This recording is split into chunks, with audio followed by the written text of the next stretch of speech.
तो हम जो निवेदन कर रहे थे वो थोड़ा कह दें उस विषय को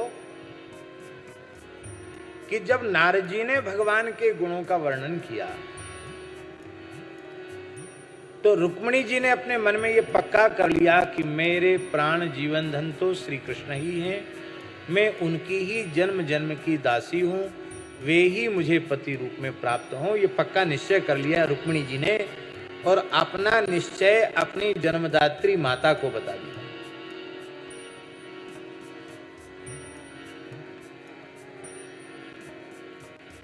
महारानी ने अपनी पुत्री का निश्चय अपने पति महाराज भीष्मक को बता दिया।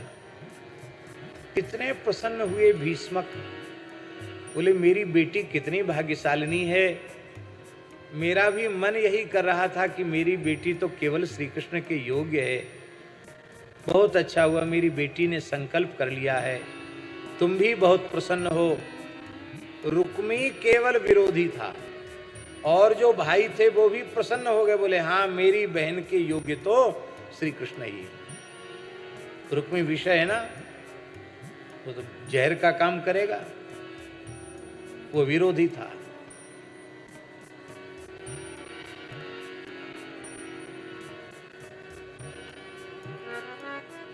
अब मेरी कन्या को कैसे श्री कृष्ण पति रूप में प्राप्त हो, बहुत ध्यान से सुने, ये बड़ी गंभीर बात है। तो महाराज भीष्मक ने कहा कि स्वयंवर किया जाए। स्वयंवर में सभी राजा राजकुमार आवेंगे और मेरी बेटी ने तो पहले से निश्चय कर रखा है, तो मेरी पुत्री सभा में बैठे हुए श्री कृष्ण के गले में ही माला डालेगी और जिसके गले में माला पड़ेगी ब्याह तो उसी का होगा। तो मेरा मनोरथ, मेरी पुत्री का मनोरथ पूर्ण हो जाएगा। ये स्वयंवर की बात रुक्मी को पता चल गई कि स्वयंवर होने वाला है और मेरी छोटी बहन रुक्मिणी उस ग्वारिया गैया चराने वाले, बंसी बजाने वाले, गोपियों के साथ नाचने कूदने वाले, कपड़ा चुराने वाले और शिशुपाल के डर से समुद्र के बीच में छिपकर रहने वाले कायर, ये हमारी भाषा नहीं है, उसकी भाषा बोल रहे हैं हम। कथा में तो सब बोलना पड़ता है ना। उस कृष्ण के साथ मेरी बहन का विवाह होगा तो मेरी तो नाक ही कट जाएगी, मैं बिल्कुल नहीं होने दूंगा।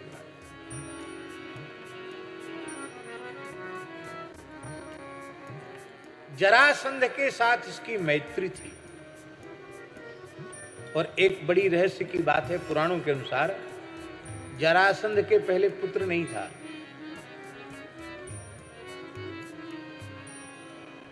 तो जरासंध ने चेदि नरेश के पुत्र दमघोष के पुत्र शिशुपाल को ही पुत्र के रूप में स्वीकार कर रखा। तो शिशुपाल जो था वो जरासंध का धर्मपुत्र था और जरासंध उसका धर्म पिता था। और जब जरासंध के पुत्र हो गया सहदेव नाम का, जिसको बाद में जरासंध का वध करके भगवान ने राजा बनाया, उसका भी नाम सहदेव था। तो जब सहदेव का जन्म हो गया तब ये पुनः चेदि राज्य चला गया, लेकिन जीवन भर पिता पुत्र का संबंध बना रहा। जब रुक्मी ने ये बात जरासंध को कही तो जरासंध ने दमघोष से बात की और कहा देखो बेटा तो तुम्हारा है पर मेरा पहले है, क्योंकि तुमने मुझे दे दिया था, तो मैं अपने पुत्र का विवाह स्वयं करूंगा, अपनी इच्छा से करूंगा। आप स्वतंत्र हो, आप कर सकते हो। आपके पुत्र का विवाह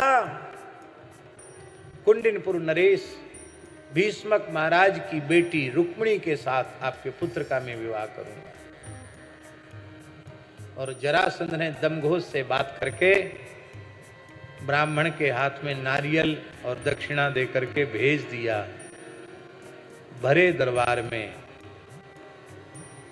इधर स्वयंवर की तैयारी हो रही थी और अभी स्वयंवर हो नहीं पाया कि नारियल आ गया। विवाह प्रस्ताव को स्वीकार करो। बड़ा विचित्र है संसार का व्यवहार। ऐसे भी बेटा वाले आ जाते हैं जहां बेटी वाले बेचारे कुछ नहीं कर पाते हैं। ये बलपूर्वक विवाह था। अब भीष्मक के सामने समस्या है। मेरा ज्येष्ठ पुत्र जरासंध, शिशुपाल, इन सबका इष्ट मित्र है। वो हमारे पक्ष में नहीं, वो उस पक्ष में है। और रुक्मी ही सेनापति है मेरा, तो सेनापति जो निर्देश करेगा सेना वही करेगी। और यदि मैं इस विवाह के प्रस्ताव को अस्वीकार कर देता हूं तो इसका मतलब है कि मैंने एक साथ चेदि नरेश दमघोष का और मगध नरेश जरासंध का तिरस्कार किया है। और उसका परिणाम होगा कि कुंडिनपुर का नक्शा ही धरती के इतिहास से लुप्त हो जाएगा, क्योंकि हम इन दोनों अतिरथी महावीरों से युद्ध करने के योग्य न हमारे पास उतनी और सेनापति उस पक्ष में खड़ा है। तब ऐसी स्थिति में क्या करना चाहिए?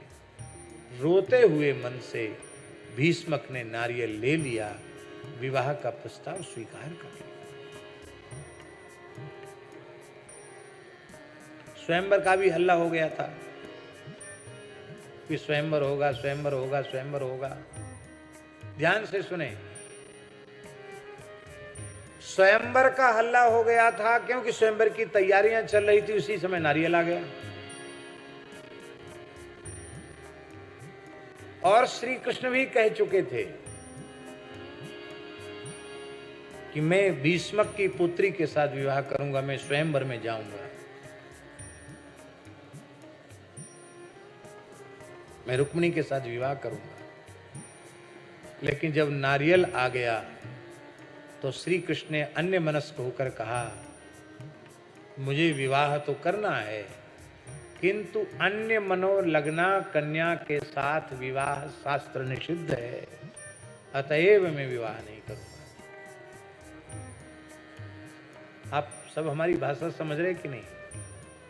अन्य मनोलग्ना, जिस कन्या का विवाह के पहले ही किसी दूसरे में मन लग जाए उससे ब्याह करना खतरे का काम है। नहीं, खतरा, विवाह नहीं करना चाहिए। रुक्मिणी जी तो प्रतीक्षा में थी कि प्रभु स्वयंवर में आवेंगे और मैं माला पहनाऊंगी, लेकिन ये बात भी रुक्मिणी जी के कान में पड़ गई कि प्रभु ने कह दिया, अन्य मनोलग्ना कन्या के साथ मेरे विवाह करने की रुचि नहीं है। मानो रुक्मिणी पर वज्रपात हो गया। आहा, खाना पीना सोना सब छूट गया। अहर्निश रुदन, प्रभु सामान्य मनुष्य मुझे अन्य मनोलग्ना कहे तो मुझे पीड़ा नहीं होती, पर आप सर्वांतर्यामी हो, आपने मुझे अन्य मनोलग्ना कैसे कह दिया?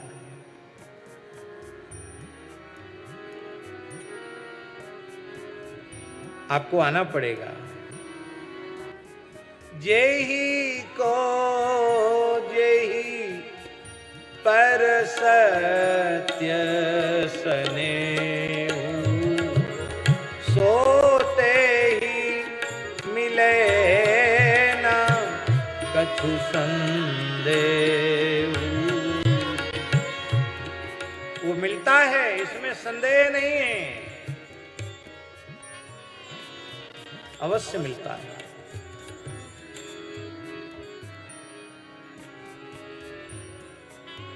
इधर तैयारियां चल रही हैं विवाह की।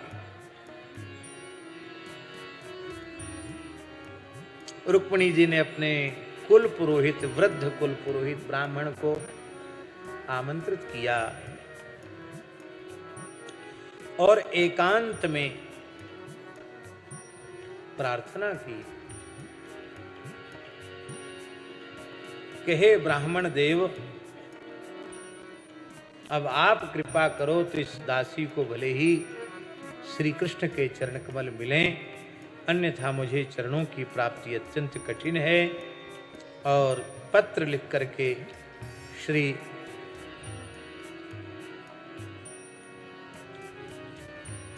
रुक्मिणी जी ने वृद्ध ब्राह्मण के हाथ से पत्र भेज दिया। अपश्यदाद्यम पुरुषम आसीनम कांचनासने। स्वर्ण सिंहासन पर भगवान श्री कृष्ण बैठे हैं। प्रतिहारी ने कहा, भगवान एक ब्राह्मण आया है विदर्भ देश से, आपका दर्शन चाहता है। भगवान ने कहा, ब्राह्मणों के लिए रोक नहीं, आओ पधारो, बुलाओ उनको। आए। महाराज जी, ब्राह्मण को देखकर ब्राह्मण देव भगवान अपने आसन से उठकर खड़े हो गए और भगवान ने प्रेम से ब्राह्मण का पूजन किया और उसको भोजन कराया। तम भुक्तवंतम विश्रांतम, भोजन कराया, विश्राम कराया। इसके बाद भगवान गए हैं और पादा व्यग्यस्त्र मृच्छत, भगवान बड़े प्रेम से उनके चरण सहलाते हुए, पंडित जी सैया पर लेटे हैं, आधे बैठे आधे लेटे हैं, भगवान धीरे धीरे चरण दबा रहे हैं और बोले कि हे ब्राह्मण श्रेष्ठ, आप अपने धर्म में पूर्ण रीत्या प्रतिष्ठित हैं कि नहीं? आप सदा संतुष्ट रहते हैं कि नहीं? क्योंकि जो ब्राह्मण सदा संतुष्ट नहीं रहता, उस ब्राह्मण का धर्म नष्ट हो जाता है। आप अपने धर्म को सुरक्षित रखते हैं कि नहीं? संतुष्टो यर्हि वर्तेत ब्राह्मणो येन केनचित अहीयमान स्वाद धर्मात् स यस्याखिल काम दुख। कहते ब्राह्मण को जो कुछ मिल जाए उसी में यदि संतुष्ट रहता हुआ वह अपने धर्म का पालन करे, कभी उससे नीचे न गिरे, तो उस संतोष के कारण उस ब्राह्मण की कोई भी कामना अधूरी नहीं रह सकती, उसकी सारी कामनाएं पूरी हो जाएंगी। और भगवान बोल रहे हैं कि देखो, संतोष न हो तो इंद्र का पद पाने के बाद भी फिर भटकना पड़ेगा। मुझे हमको महेंद्र का पद मिल जाए, इससे ऊंचा पद हमको मिल जाए। इसलिए अकिंचनोपि संतुष्टः शेते सर्वांग विज्वरः, जो अकिंचन है, कुछ नहीं जिसके पास, पर अपने आप में संतुष्ट है, तो तान दुपट्टा सोता है, आनंद से खर्राटे लेता है, उसको कोई कष्ट नहीं है। और भगवान कहते हैं कि जो विप्रान स्वलाभ संतुष्टान साधून भूत सुहृतमान निरहंकारिण शांतान नमस्ये शीर्षा सकृत शीर्षा असकृत नमस्ये। कितनी ऊंची बात। भगवान कह रहे हैं कि जो ब्राह्मण अयाचित वृत्ति से अपना निर्वाह करता है, जो कुछ मिल जाता उसी में संतुष्ट रहता है, जिन ब्राह्मणों का स्वभाव अत्यंत मधुर है, जो संपूर्ण प्राणियों के परम हित का चिंतन करते हैं, जो अहम शून्य हैं और शांत हैं, कहते ऐसे ब्राह्मणों को हे ब्राह्मण देवता मैं सदा प्रणाम करता हूँ, ऐसे ब्राह्मणों को मैं नमस्कार करता हूँ। भगवान ने कुशल प्रश्न पूछी और ब्राह्मण देवता ने सारी बात बता दी कि मैं कैसे कैसे आया हूँ, और ये पत्रिका है। उस पत्रिका को पढ़कर भगवान के नेत्र भर आए। रुक्मिण्युवाच श्रुत्वा गुणान् भुवन सुंदर शृण्वतां ते निर्विश्य कर्ण विवरैर् हरतुंगतापं रूपं दृशां दृशिमतामखिलार्थलाभम् त्वय्यच्युता विशति चित्तमपत्रपं मे का त्वा मुकुंद महति कुलशील रूप विद्या वयो द्रविण धाम विरात्म तुल्यं धीरां पतिं कुलवती न वृणीत कन्या काले नृसिंह नरलोक मनोभिराम। आप ही बतावें, किसी भी दृष्टि से देखें, आपसे श्रेष्ठ कोई दूसरा है क्या? कुल, शील, स्वभाव, सौंदर्य, विद्या, अवस्था, धन, धाम, सभी में आप अद्वितीय हैं। मनुष्यलोक के जितने प्राणी हैं, आपका दर्शन करने से सबका मन आह्लाद से भर जाता है। हे पुरुष भूषण, कौन ऐसी कुलवती धैर्यवती कन्या होगी जो आपको छोड़कर किसी अन्य पुरुष का वर्ण करेगी? ऐसे वर के का वरूं जो जन्मे और मर जाए, बरबरिए गोपाल जी जासों चुड़लो अमर है जाए। मीरा जी का जो भाव है वही भाव श्री रुक्मिणी जी का है। हे भगवन, तन्मे भवान खलु वृतः पतिरंग जायाम, आत्मा पितश्च भवतोत्र विभो विदये, मां वीर भागम अभिमर्शतु चैद्य आरा, गोमायुवन मृगपतिर बलि मुंबुजाक्ष। हे भगवन, मैंने हृदय से आपका वर्ण कर लिया है, अपना संपूर्ण समर्पण आपके चरणों में कर दिया है। आप सर्वांतर्यामी हैं, मेरे हृदय की बात आपसे छिपी नहीं है। आप अपनी पत्नी के रूप में मुझे स्वीकार कर लें। हे भगवान, कहीं ऐसा न हो कि सिंह का भाग सियार ले जाए। आप सिंह हो और ये शिशुपाल तो सियार के जैसा है। हे भगवान, मैंने कोई कुआ बावड़ी खुदवाई हो, पूर्त कर्म किए हों, इष्ट यज्ञादि किए हों, दान नियम व्रत देवता ब्राह्मण गुरु इनकी पूजा की हो, तो आप ही मुझे पति रूप में प्राप्त हों। पूर्तेष्ट दत्त नियम व्रत देव विप्र गुरुवर्चनादि विरलम भगवान परेशः आराधितो यदि गदाग्रज एत्य पाणिम। गद के अग्रज श्री कृष्ण पाणि गृहणातु मेन दमघोष सुतादयोन्मे। भगवान हमारा पाणी ग्रहण करें, दमघोष का पुत्र शिशुपाल मेरा स्पर्श न करे। हे भगवान, हमारी कुल परंपरा के अनुसार कल देवी जी की पूजा है। मैं देवी की पूजा करने के लिए जाऊंगी और सेना चारों ओर रहेगी, लेकिन उस समय आप सबका मान मर्दन करके गौरी पूजन के अवसर पर मेरा आप हरण कर सकते हैं। वीर्य शुल्काम, अपने पराक्रम का शुल्क देकर आप मुझे प्राप्त करें। और मैं पटरानी बनने के लिए आपके चरणों में नहीं आ रही हूँ। अंतःपुरांतरचरी मनहित्य बंधून।